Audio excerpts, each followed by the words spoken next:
To me, it was delightful. Honest to goodness village. There were brick walks that the Village Improvement Society built. Then they had oil lamps on the streets. Nearly everybody in town had half to 1 acre of ground.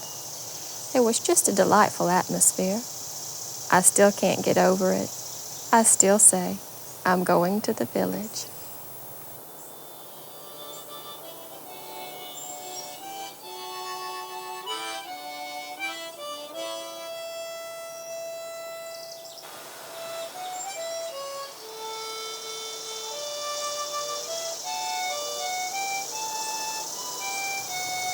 Everyone in Falls Church used to have a front porch.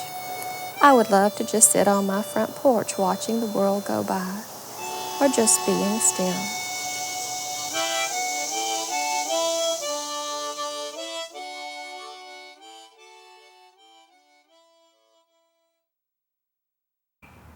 Hi, I'm Mark Coupard with Hill and Coupard Architects and Builders. We've been talking over the past year or so about front porches and a lot of the history within Falls Church of the porches, and today we're going to talk a little bit about the future of porches in the Falls Church. Hopefully. Yeah. I'm here with Dave Eckert, and today we're addressing a couple of things. We're talking about the front porches of houses, as well as addressing one of the main complaints we've had here at Going to the Village, and that is not enough Dave Eckert. I haven't heard that. That's not what Maybe you I've won't heard. either, but we're talking about your front porch. Well, this today. old stoop This old stoop. is, I have a situation here where I have some dying spruce trees that are on their way out and some yew bushes that are on their way out. And after seeing you on the show all this time, sitting on front porches, I decided, he talked me into it, I want a front porch. Okay. So I just have this old stoop that I've let run down. It's got all kinds of problems, and it's time to boogie on it. So what do I do? Well, if you're going to do one in the City of Falls Church, you've got to maybe check with the zoning department first. By right, you're allowed to, in the last couple of years, they passed an ordinance that allows you, just about anybody, it's very front porch friendly. Which, We call it the Brangman Law. And that's pretty well made. By right, you can have a 6-foot deep front porch over the entire front of your house, regardless of how close you are to the street or far away you are from the street. Oh, so I can't have an 8-foot? Well, perhaps you can. That's where you would want to check with the zoning department to see exactly how far your current properties go in there armed with a plat of your property and say and they'll determine exactly how far you are allowed to come. Okay. And if you have a great idea, you can always go before the Board of Zoning Appeals and try and get a variance. Okay. So Mark, even if we weren't in Falls Church, if we're in Fairfax County or some other jurisdiction, we'd still have to go probably to the look at zoning and say, what can I do, so I'm not, the setbacks. I think pretty much everybody has setback requirements, don't they? Certainly. You're going to want to find out what your rules are, and then maybe by going in there you can find out how much flexibility there is within those rules. So I just can't go out with my hammer and my pick and everything and start building a front porch? You can, but somebody's probably going to stop you. Okay, I promise I won't do that. Yeah. Okay, so I go up there, and what kind of questions do I ask them? Well, if you don't have your plat, perhaps they have a copy of it. Okay. But you'd like to have your plat, which shows your house on the property, and you ask them how far it needs to be from the front. If you're going to extend the entire width of the house, the side yard setbacks may come into play as well. Oh, they would here. This is 50 feet wide. That's all this lot is, so that's a problem. So yeah, generally they'll give you basically on a footprint that you are allowed to build to, and from there you want to then determine a good porch for the house that you have. Okay, now I have very strange ideas on what I want for a front porch. So are there any restrictions on the strangeness of my ideas, or do they just say it can be this size and that's it?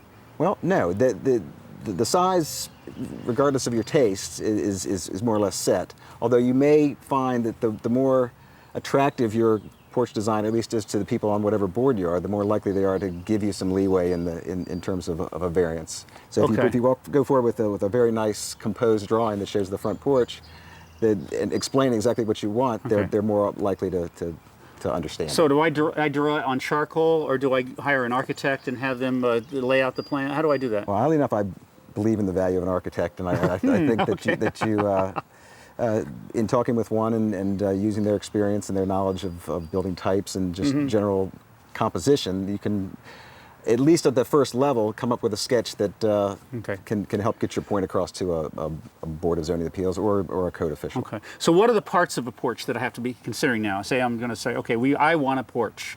What do I have to think about? Well, you're going to want to think about what you want it to do. And you have a porch now that covers your guests, which is a very important function as they knock on your door and wait for you to come. If it's raining, I'm very slow at coming to the door too. Well, then they'll be glad that you have this covering. Right. But as a lot of the porches we've looked at there's opportunity for it being a place to sit. Okay, well, I definitely want that on both sides here. So do I start with the foundation? Is that what I start with? Like what kind of foundation I want? Well, when you actually build it, yeah, that's a good part of it. For instance, here you could either build over top of what you have, in which case you'd want something rather solid to conceal this. Yes. Or you could basically you could tear it down and start over. Oh, so I could leave this here and then, that's a good idea. It's okay. down far enough from your front door, okay. from the stoop, that that's a possibility. Great, okay. Does this porch have to be solid underneath, or can be sort of just a foundation on the outside with hollow underneath? Does it matter? A lot of the ones we've looked at and that we build these days have the occasional pier that holds up, and then we span it with wood out to okay, so it's not solid underneath. Right, and then. it's a wood Good. floor or some other material. Okay. So now on the beams and stuff like that, what kind of materials do you use? Well, a lot of it depends on what the look you're going after. Okay. Alrighty. It's very traditional materials or wood that's painted in this area, but you've got tons of. You could do metal. You could do a lot of materials. Okay. The reason I asked is I've heard that there is sometimes a maintenance problems on porches because they're exposed to the elements. You have to be a little careful on what materials you choose. Sure. I've seen a couple of them recently. Some actually new buildings, which only within 3 to 5 years after some of the wood has started to rot. Particularly the steps. I've seen that too. That's where I've just been seeing them. Yeah, and so. Right. So maybe I don't want wooden steps. That might lead you toward masonry steps or concrete steps as opposed to wood steps. Okay. Well, what I want, and this is very strange, I want to have some rock. You were the architect for the Tinner Hill Monument, and I was so impressed with that and working with the stonemasons there that I want rock. It's a wonderful permanent feel. I agree. And with James Ware and Roy Morgan, I want to call them and see if they can lay some rock. I've been collecting rock. I decided I want quartz. And people have been giving me quartz. If anybody has any white quartz you want to give me, I want it for this porch. So do you think that'll be a problem to do stonework? It's really a matter of taste. I mean, what stone does. I have bad taste. What stone does is provide a very sturdy foundation that everybody visually thinks, wow, that's well grounded. Okay. But you want to look at how that works with the house that you have. Right. And My house makes no sense. Perhaps it's not. Yeah, my house makes no sense. It's painted over brick on the first floor, and second floor is 1949 asbestos siding. Everybody's favorite. So I have to do something with that. And then, so anyway. The other thing is the roof, and I want to have a green roof. We've seen pictures of that, and we filmed some of this that we can show the audience right now that they're using over in Germany. And do you think I'll have any problems with the zoning officials on that? As long as you have a structure that the only problem with doing something that's out of the ordinary is that you've got to explain it more thoroughly not to the code officials, but to the actual building. Inspectors, right? Okay. For the permit. So as long as you explain how it's irrigated, how it's supported, what it actually weighs, they don't have any chart that shows you how much a sod roof weighs. Okay. You shouldn't have a real problem. Well, maybe in a year we can do this again, and we can start seeing how this old stoop turns into this old porch. What do you think? That'd be fun. Good. Thanks a lot, Dave. Thanks, Mark. All right.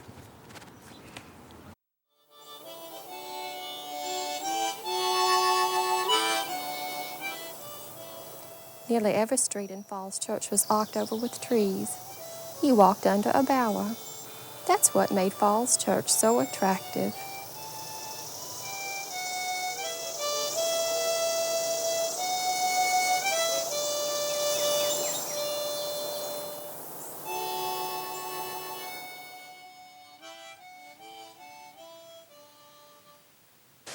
Well, hey, Barbara, how you doing? Great, thanks. Great day, isn't it? I love the rain.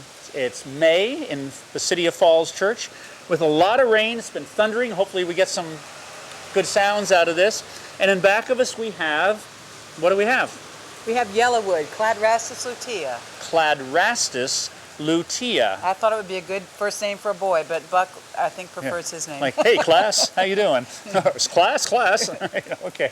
Well, this is an interesting tree, and we're viewing it right now in the darkness of the rain and the clouds and everything. But the audience here is going to be seeing a lot of shots we took on a sunny day in May when the Cladrastis lutea, or the Yellowwood, is in full bloom in the sun. So they're going to see a lot of shots that don't look like today. But tell me what you know about the Yellowwood.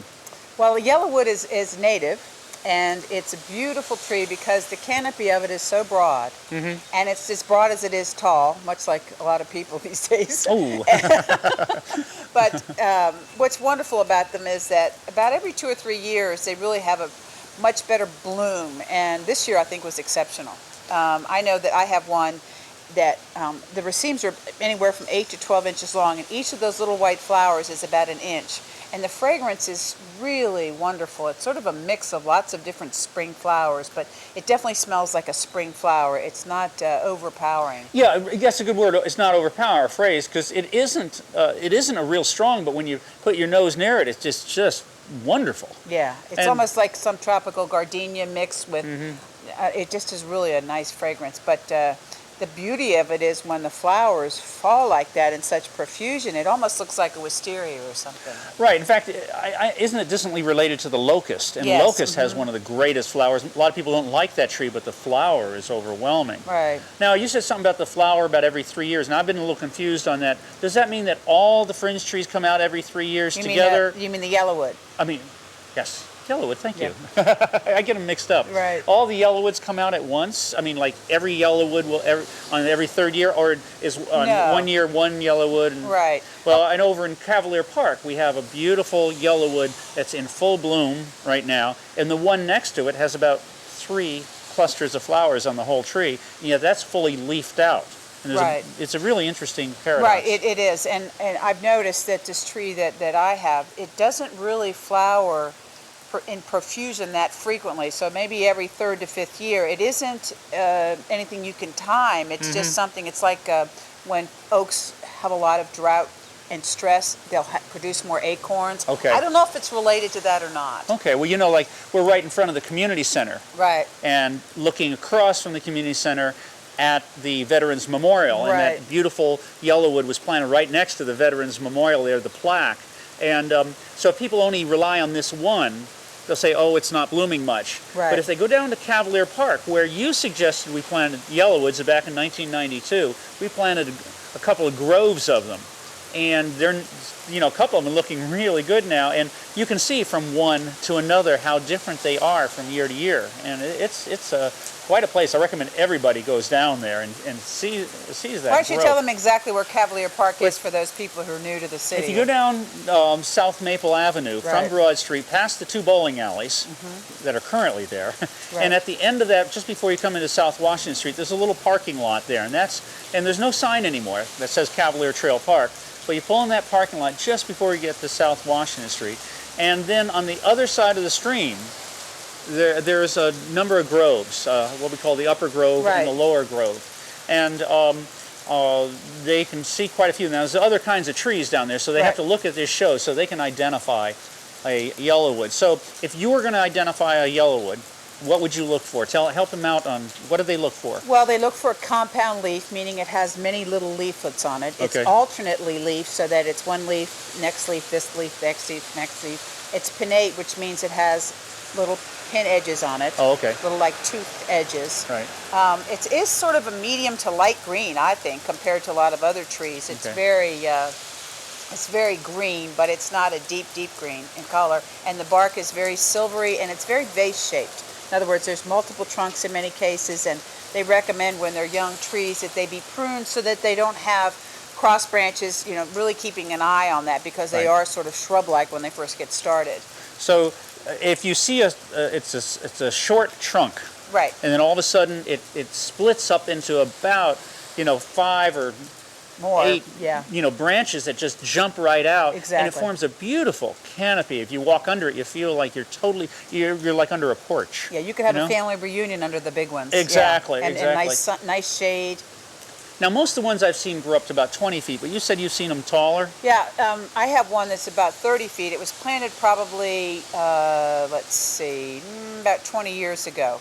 And I had a lot of, I believe in fertile ground, so I put a lot of, nutrients in the soil then. And the caliper on the trunk is probably about 12 inches across, 12 to 15 inches now. It's really grown well, and I think that a lot of it depends on how much competition there is around them. They are known for allowing vegetation to really do well underneath of them, which is unusual for a lot of trees. They, because they are a legume, they set nitrogen in the soil, which means that they help really provide nutrients for the others by the fact that they're a legume plant. So in August, the legumes come out. They look like bean pods, and so that is the legume.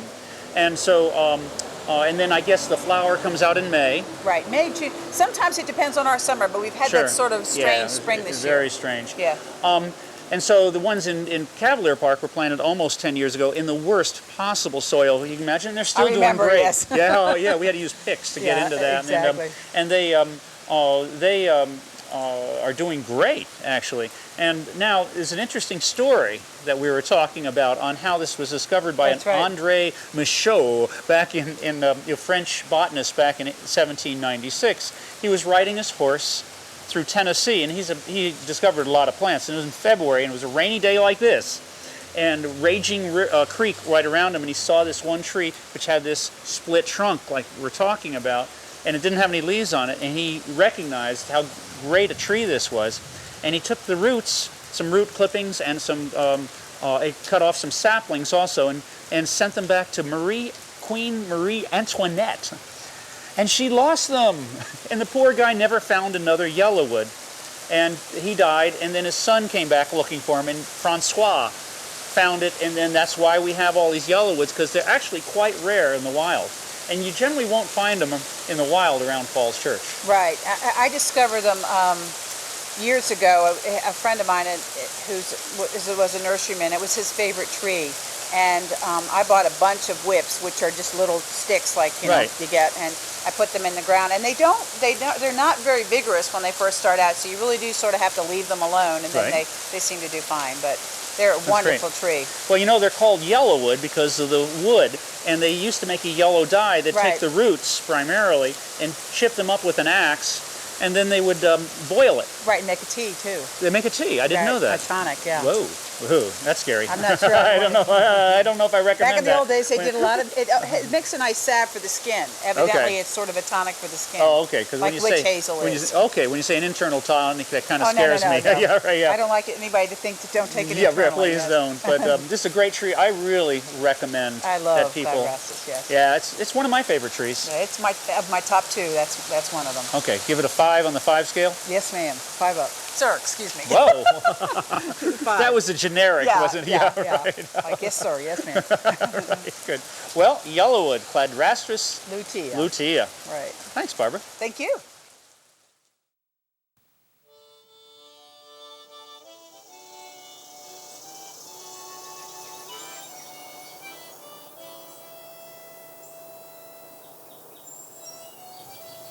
Uncle George used to take me down to Mankin's Notions and Dry Goods, a corner store at Broad in Washington, where the office building is now. She always had candy, which was something we couldn't have at home. It was a great treat for me to go to Mrs. Mankin's store and have those marvelous penny candies. Uncle George used to carry me down to the store and get them for me. Mother didn't approve, but he did it just the same. I enjoyed it.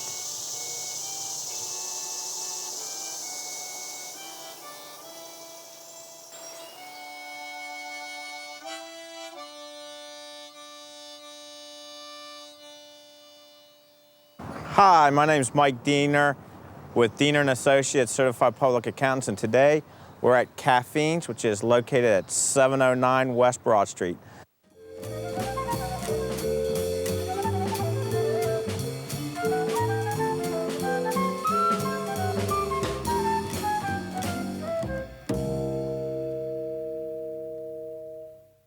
Hi, how you doing I'm today? Mike. Marcos. Hey, Marcus. Caffeine, how are you? Nice place. Thank you very much.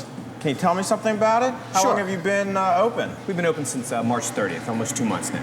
This is great. Thank you very much. This is great. What are your hours? We're open right now every day from 7 a.m. to 10 p.m., 7 days a week. And what kind of things do you have? We have a variety. We like to say we're kind of like a European cafe. We have a variety of everything. We're a combination of a coffee bar, a European coffee bar, in which, though, we serve everything in our real ceramic cups here.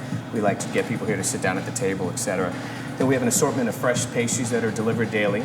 We also have some really good empanadas that are served with my uncle's chimichurri sauce. It's a Don Tango's chimichurri sauce from Argentina. It's very nice. And this is your uncle's sauce? Yeah, he bottles it. Actually, he's from here, and he bottles it out in Sterling. Then we also have the grilled panini sandwiches that we grill European style on our Panabella grill. And then we have the fresh baguette sandwiches. Wow. Those are our lunch side menu. This place looks fantastic. How long did it take you to get set up? Full construction was probably a good 4 months to get everything the way we like it. So. And now you say you open at 7 a.m.? Yes, sir. We're here as of 7 a.m. to 10. What kind of customers do you get at that early hour? We get a lot of the local traffic, people either going to work or people actually coming from another area that come into work in this area. That is actually the hardest clientele to develop. That's because of street traffic. We haven't gotten our real sign out on the building yet. We have a sign that's coming on the front of the building that is just like our Caffeine sign. It's a beautiful sign. Thank you Good very logo. much. Thank you. We have a tremendous after-school crowd. We get all the kids from George Mason, Thomas Jefferson, so it's great because we have sporadic, some kids get out at 2, then we have a 3 crowd, then we have a 4 crowd, and they all come in for either coffee or ice cream. But we try to promote a local hangout for kids. In fact, in the Washington Post today, they had a big article on how coffee bars are the new hangout for young adults. So we have DJs on Friday nights for young adults and stuff here. That's great. Well, and I noticed that to get the CD Cellar now, you come through, you guys share the same entrance. Exactly. The owner of the CD Cellar is my co-owner up here. And all our promotion stuff, we're 2 separate businesses, but we do all our promotions together. So, in fact, our punch cards here, our value cards, is actually Caffeine on one side, CD Cellar on the other. And for us, you buy 10 drinks, you get 1 free. And there's the same thing on CDs. I bet you he doesn't open up at 7 in the morning. No, he's actually has different hours right now, which will be changing on us also. He right now is open from 10 to 6 Monday through Fridays. I'm sorry, 10 to 9 Monday through Fridays, 11 to 6 on Saturdays, and then he's open, I believe, from 12 to 6 on Sundays. But he will be changing his hours a little bit to make them very similar. I'm sure you get a lot of older people too. Yeah, we get that's what's really good. We get a real diverse crowd here from young, from kids who love the ice cream and stuff, to actually older adults who like to come in and sit down. They like the feel and the atmosphere in here where they can come in and actually have a drink in a real glass and sit down, and they're not in a rush to run into a place and then run out. So how'd you come up with that? I mean, how did you get this all going? I actually helped open some of the coffee bars for Nordstrom's. I worked for Nordstrom's for a while in their cafes during the time that I was developing my catering company. I own a catering company called Traveling Bean, the Espresso Catering Company. I design cappuccino bars for corporate trade shows and special events all over the United States. So I had been doing some other bars. I also did some consultation, opening up bars for other investors and stuff, but I never had the opportunity of having a good investor enough to open one for myself that wanted to do it the way that we wanted to until I met Dave Geist at the CD Cellar. So we kind of put our heads together. I have a European influence. I was born in Brazil. My family lives in Portugal now. And Dave grew up in the Middle East, so we kind of put our ideas together and good mix. Bring you caffeine. I'm going to make you one of my specialties today, which is called the Milky Way Frio. What it is, it's one of our frozen specialties. It's a little touch of chocolate, caramel, and vanilla. And actually, we make our frozen drinks here with actually a touch of ice cream. We can either make it with regular ice cream, or we can make it low fat for you with the vanilla yogurt. No low fat. Okay.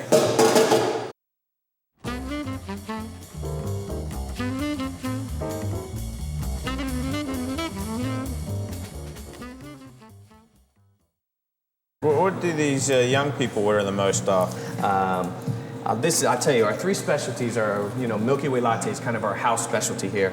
The dulce de leche is like a cream caramel condensed milk. It's like a South American drink. It's very nice. And the white chocolate mocha seems to be the favorite among everybody.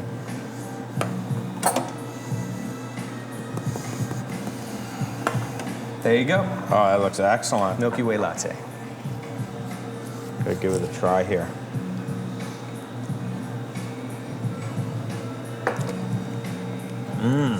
Yeah, that hits the spot. You got it. And we also do, by the way, have regular and decaf espresso here.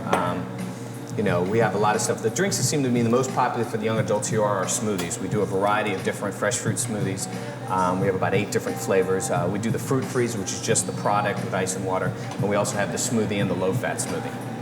Well, this is great, and I see you have a whole array of lunch meals for the lunch crowd. You got it. And that's part of your catering company that provides that? Well, actually, no. I have independent vendors here. My catering company, I don't cater food. I just strictly do espresso cappuccino bars and stuff. If you have an office party or something where you would like to have sandwiches and stuff, I will go ahead and provide them for you. But my caterers that I work for are kind of the people who sell me, so I don't step on their toes by doing food and stuff. Right. But if you we're having an office party at your house, or you're doing something at your business, and you just wanted some fresh bagels or assorted pastries or empanadas, we'd be more than happy to bring it out for you. We're also a full-service ice cream bar. We get our ice cream from Lee's Ice Cream out of Baltimore, Maryland. They're a great company I've worked for about 10 years now. And what they do is not only is the ice cream very good and very rich, but they also make ice creams for each individual vendor. So, for example, go ahead. So, for example, I'll let you try. This is the Arbuckle's Delight. That's a little bit. That's white chocolate with fudge mixed in it. Now, how does it get its name? You probably don't know, do you? Nah, actually, I know that people come. They said it was named after Fatty Arbuckle. Now, which one's this? That is the butter pecan. That is our regular chocolate ice cream.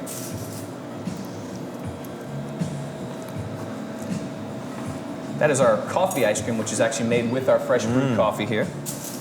Forget wine tasting. This is the way to go.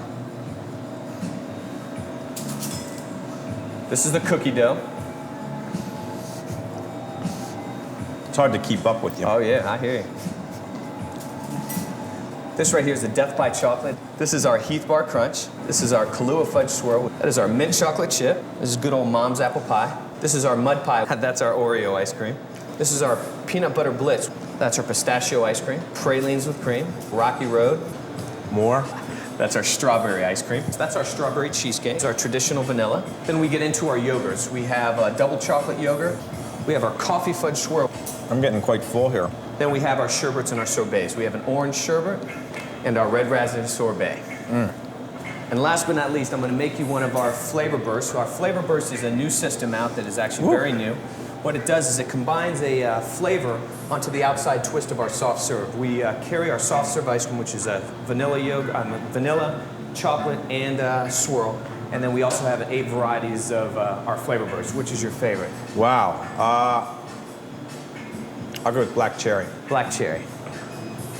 Go right here for you.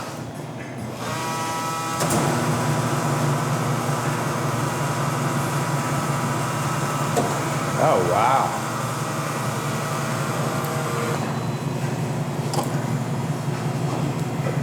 There you go. Woo! Haha.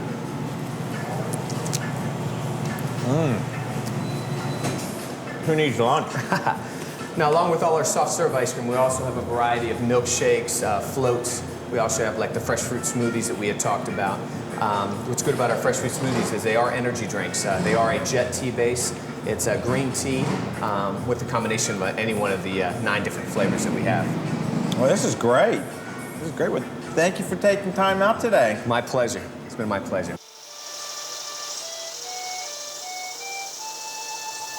I loved going to the village.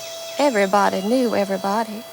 I would say, "Hello, Mrs. Brown," or "Hello, Mr. Hawkshurst," and they would all know me and my kin.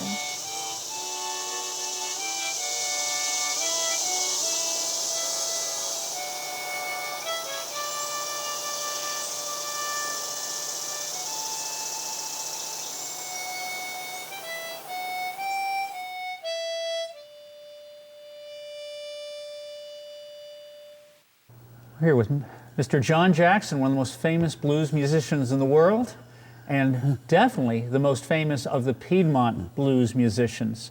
And Mr. Jackson, your fame in Falls Church transcends being a world-famous musician. You're our community-famous gravedigger.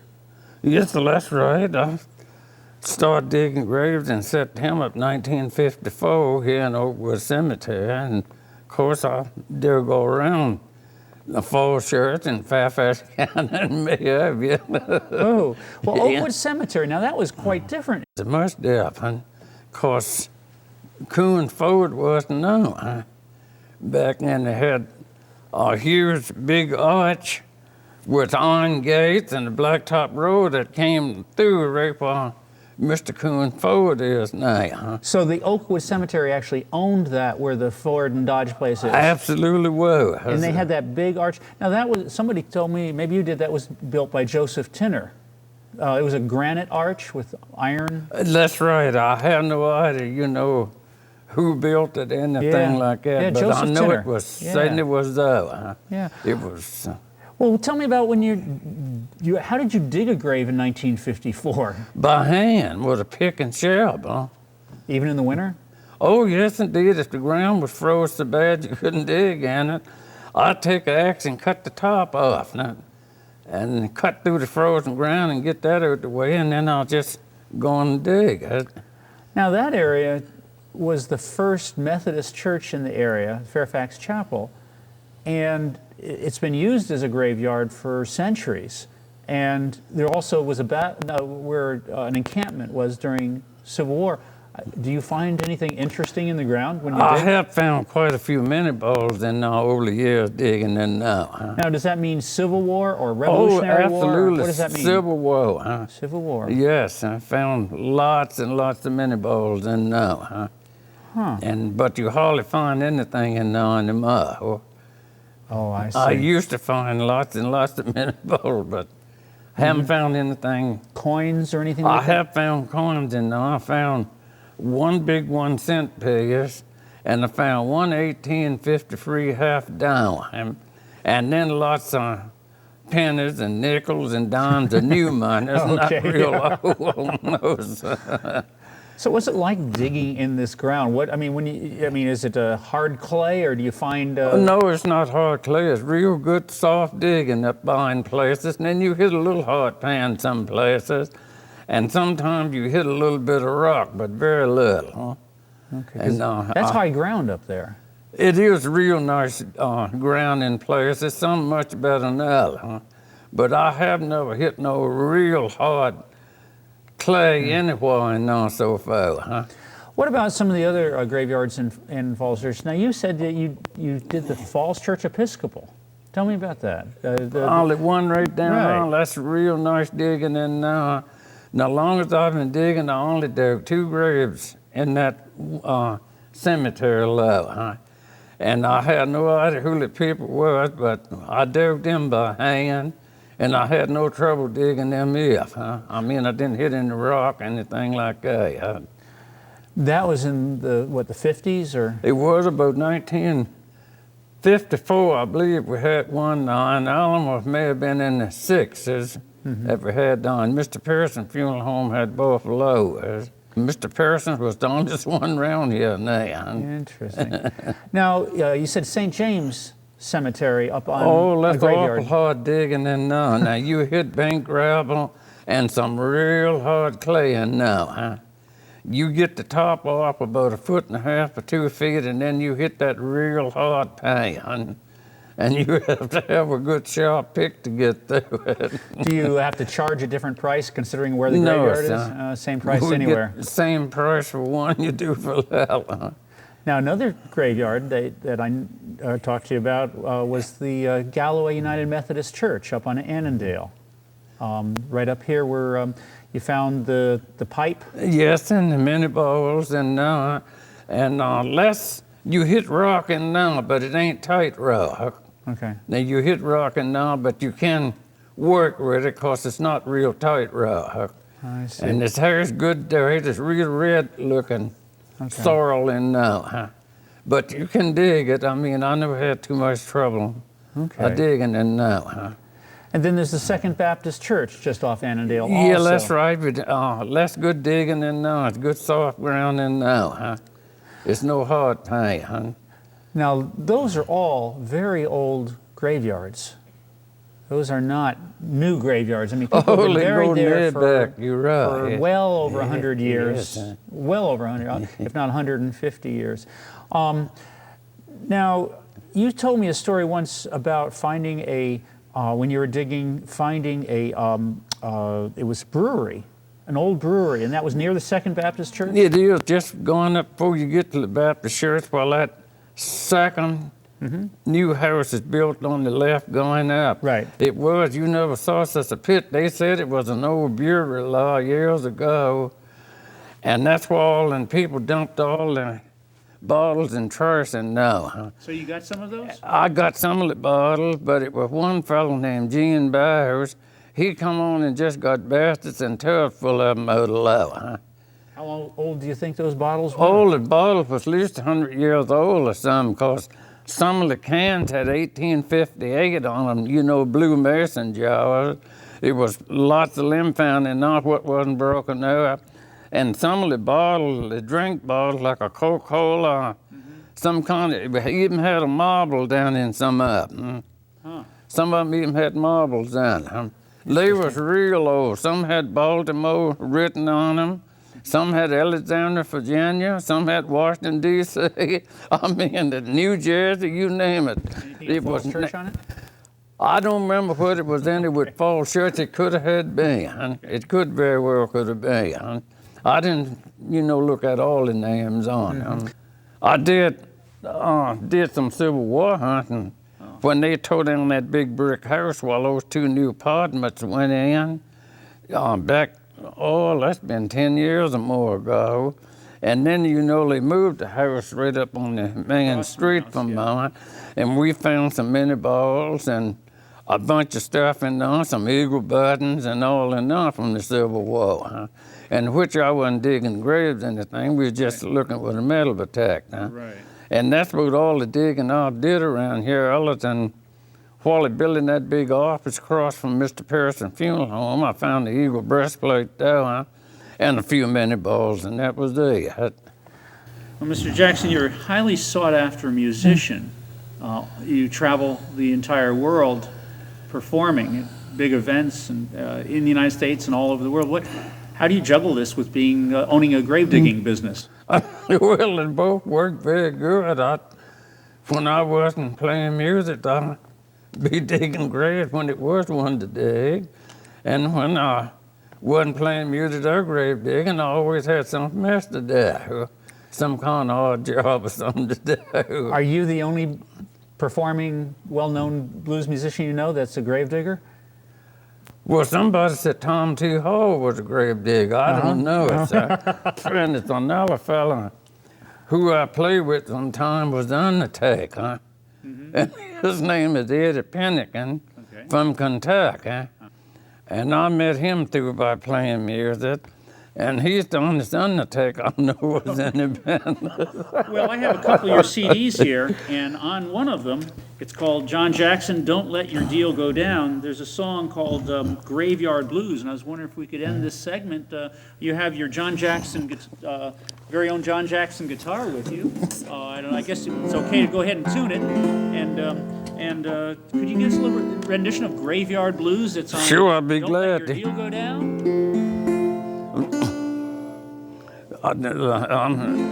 I'm gonna start a graveyard of my own. That Batman don't leave my gal alone. My razor's got a rusty blade. Lay that man right in the shade.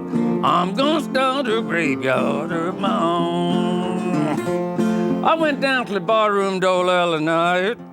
And I walked in the door and I noticed this big bad man standing on the floor looking all bad. So I walked up and I said to him, I'm around here, down here. I ain't good looking, but I'm around here.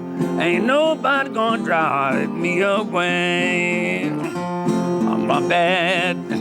I'm gonna start a graveyard of my own. That bad man don't leave my gal alone.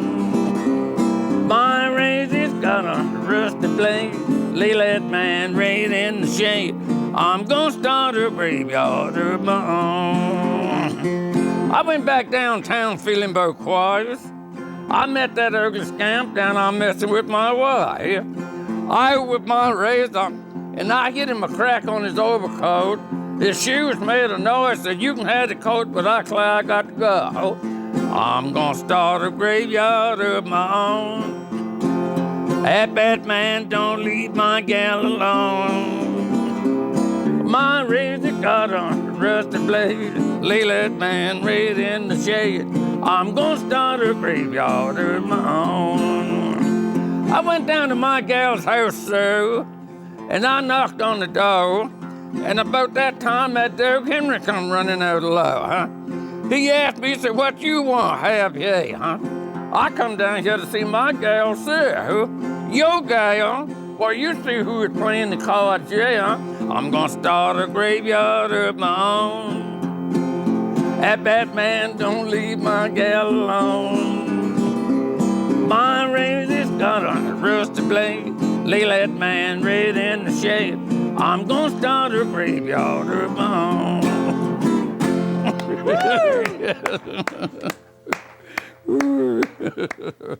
Graveyard blues, what do they call it?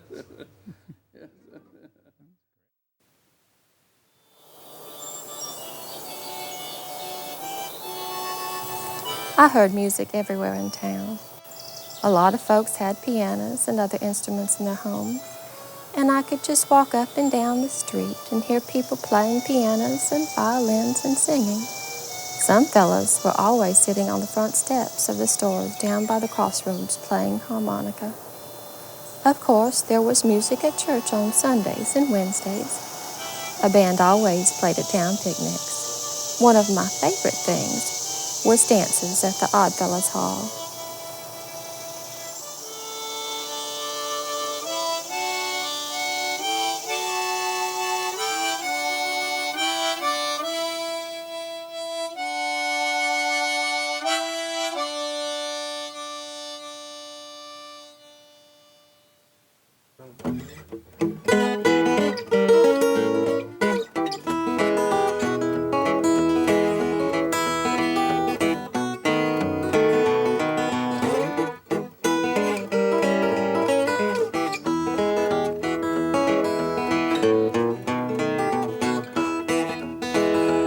There really is music everywhere in Falls Church City. Today we're at Fox's Music and we're interviewing Andrew Acosta. How are you, Andrew? Fine, thank you. Yeah. Andrew's a lifelong resident of the city and went to school in the area, and we'll discuss more of that.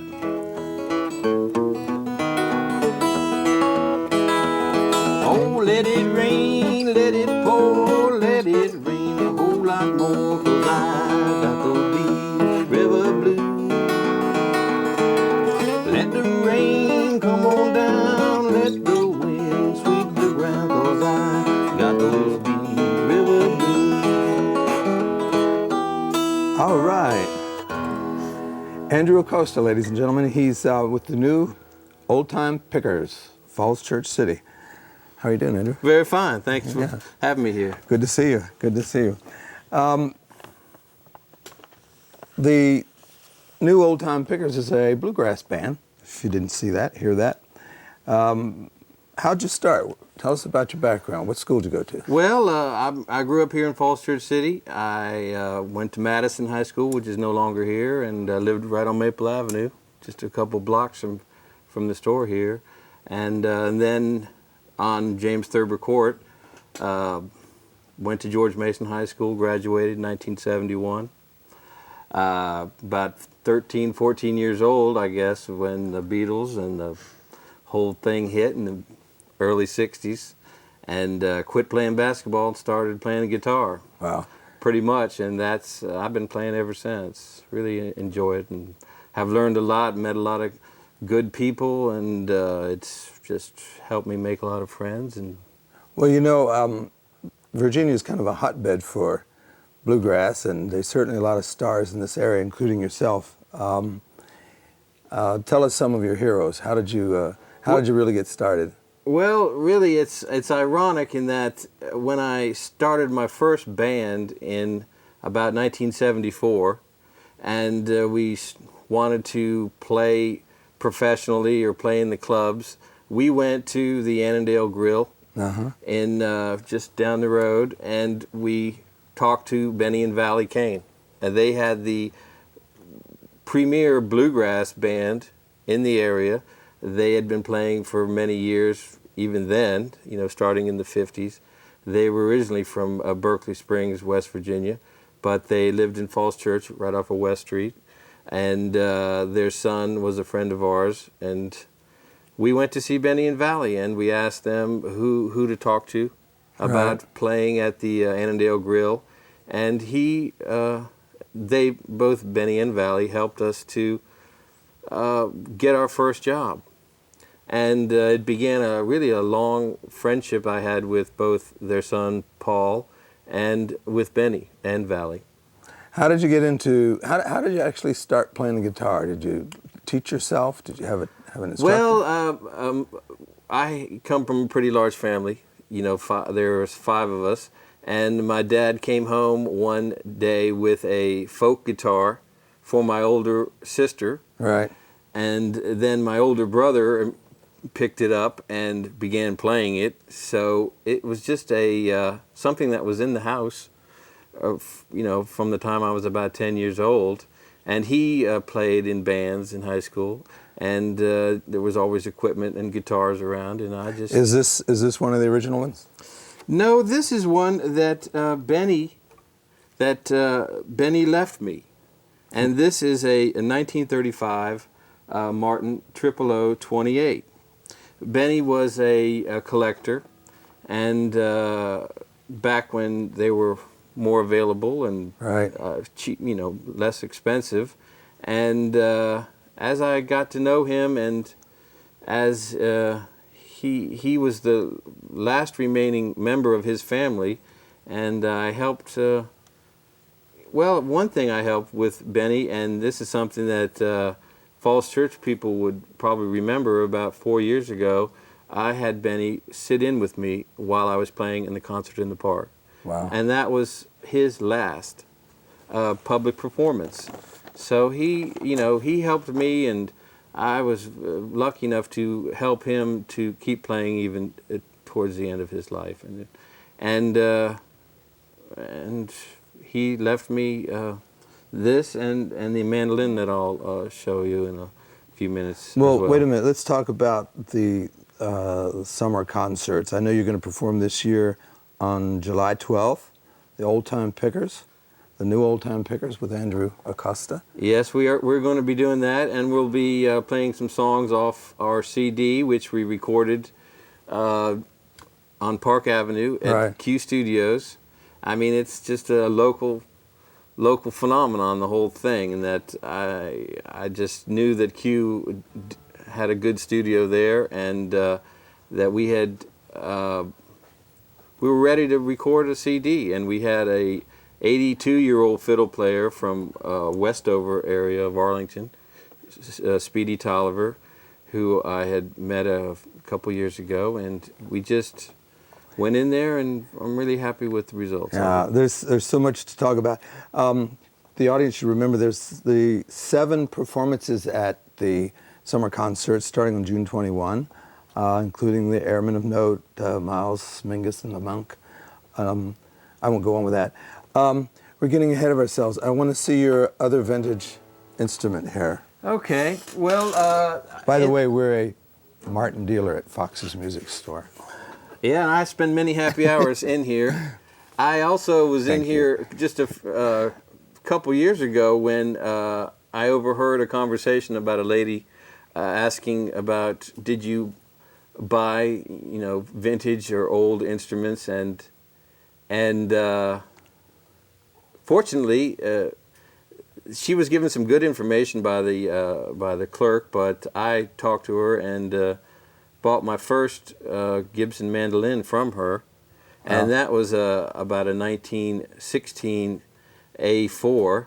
This one I'm holding is a 1906, started out life as a 1906 F2 that Benny did some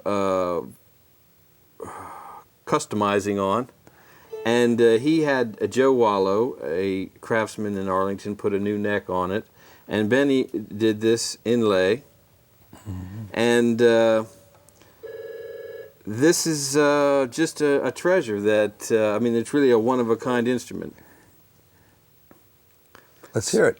So what I'll play on this is a song that I just wrote recently for this movie that is going to be coming on. The 4 Mile Run, which is That's produced, right, that's right. Now we did a little intro on it.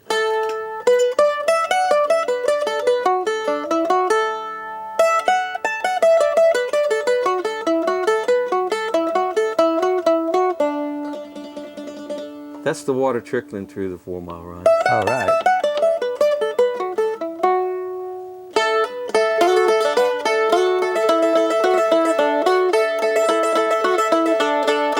As a child we had fun down on the banks of the 4 Mile Run, playing on the banks of the 4 Mile Run. Run 4 mile, run 4 mile, run 4 mile, run. Run 4 mile, run 4 mile, run 4 mile, run.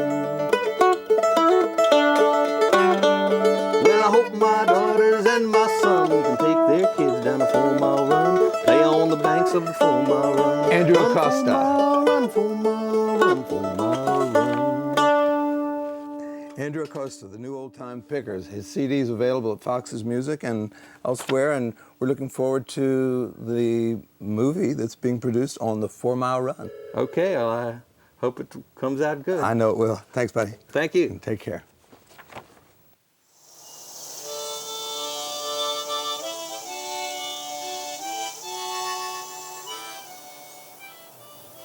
Sometimes I would walk to and from the village along the roads, but I loved to walk the trails and alleys behind houses, through fields and woods.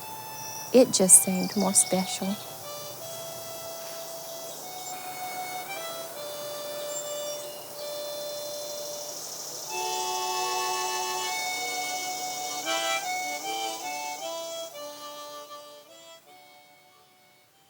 I'm standing by one of the more popular trails in Falls Church where people literally do walk home from various parts of Falls Church and the metro. We're over on South Oak Street, just below Thomas Jefferson Elementary School, where Trips Run comes out of a pipe. It's been in a pipe for almost a mile, and it comes out into a cement channel, which we've been allowing to overgrow so that we can improve the water quality a little bit. But let's walk up the trail and see where it leads.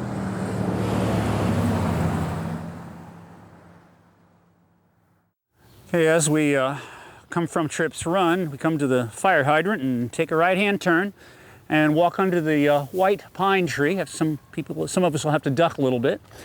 And we're going to come to a little white sign here that was just put in July of year 2000. And let's stop and look at this for a minute. This is what describes this whole area as the Trips Run Rain Gardens. These rain gardens were put in 1998 and 1999, a combination of the Thomas Jefferson Ecology Club, the Village Preservation Improvement Society, and some community service workers from the high school.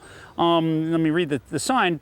Describes that rain gardens are designed to absorb and filter stormwater.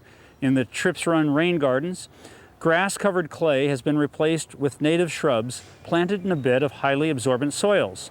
Rather than allowing rainwater to wash directly into the stream, the rain garden soil absorbs the water and the plants remove the pollutants and releases pure water into the air through their leaves, as illustrated above. In addition, the plants produce berries for birds and beauty for passers-by. Rain gardens are perfect for managing stormwater on any property. Now, this sign was made, and one of the rain gardens was made by Stephen Brandon for his Eagle Scout project. There are approximately 10 of the rain gardens here. We chose this. This is a special place because water flows down from the hill here at Mount Hope down across the floodplain. Some of the houses are still in the floodplain and flows directly into Trips Run and floods downstream. So these rain gardens help control the flooding, and we'll look at this as we go up. But this is something that could be on any property. It's really neat, and recommend everybody come down and look at these simple techniques for controlling rainwater. You can control it from going into your house, like the basement, or into the street, or areas you don't want it to, and then also benefit groundwater and nature in general. So let's go up and look at this. It's a combination of work of a lot of kids and some adults too, and see what else we planted along here. Well, the first rain garden we come to is just beyond the sign, but before the first rain garden is the sycamore tree that we planted in 1994. A nursery called Nature Earth on Tinner Hill on South Washington Street was going out of business, and I believe it was the spring of '94. And they couldn't get rid of their sycamores, and they gave us some sycamores and some pin oaks, and we got them planted. And I'll point them out as we go along. And 6 years later, now they're starting to come along. They're planted in horrible soil here, and that's what we discovered. It's all fill material in a former swamp, and so a few years later, we realized the best management practice here for stormwater control was called rain gardens. We discovered this, I think it was started in England, I believe. But what you do is where the water is flowing down from the hill, in this case Mount Hope, and it goes into the floodplain. Normally it'd flow right into the stream and flood downstream also. We made a little catch area. We dug down 4 feet into this hard packed clay, and took the clay out of this rectangular area, and we built a berm all the way around in a horseshoe fashion to catch the water. Then we replaced it with a highly absorbent soil of organic material, placed it in. So Jimmy Bouchow and I did this, and all the organic material sucks in the water like a sponge. It's better than a sponge, actually. And then we planted some native Virginia swamp plants that are highly water absorbent and transpire the water out. And these are called Yellowwood viburnum. It's a technical name is Viburnum dentatum. And they have a beautiful white flower. It's already past prime on those. They had those, I think, early June. And the berries are just about to come out. A couple of the ones up above have a purple berry. These haven't turned yet for the most part. But anyway, when the water rushes down here, it catches it here, absorbs in, and transpires out. And it's a great system. It's a very natural system, and it prevents the flooding downstream that we're having when we put enough of these in. And we've got a lot of them here now. So let's go on up, look at some more of them, and some of the pin oaks. Here's a pin oak right next to it that we planted in '94. These are also Yellowwood viburnums. And some of these are starting to get some berries that are coming into maturity here. But this is an example of a very long one, a very large, long rain garden. And this was dug primarily by a local Cub Scout troop, and I wish I could remember their number so I could give them some honor here, but I can't remember. But they dug all of this, and this was a huge job, and our parents also worked hard. And notice in the back we also put some and we had all the way along here is erosion and sediment control fence, because when we dug this, we didn't want any soil to be washed into the stream. So again, the Cub Scout troop and their parents dug down about 4 feet and piled all the hard packed clay around the outside. And then we moved in the highly absorbent soil and then planted again. We have 1, 2, 3, 4, 5, 6, 7 Yellowwood viburnums. Now these are going to grow up to be about 10 feet tall, and these will all grow together like a huge hedge. And it'll really absorb, the capacity to absorb a lot of water is phenomenal in here, and it transpired out once these grow. And by about the year 2002, these should be huge. On the berm, we put a lot of wood chips. We had tree company deliver, including the city, some extra wood chips, and we just cartload after cartload put it on top here to prevent any soil erosion, and especially into the stream.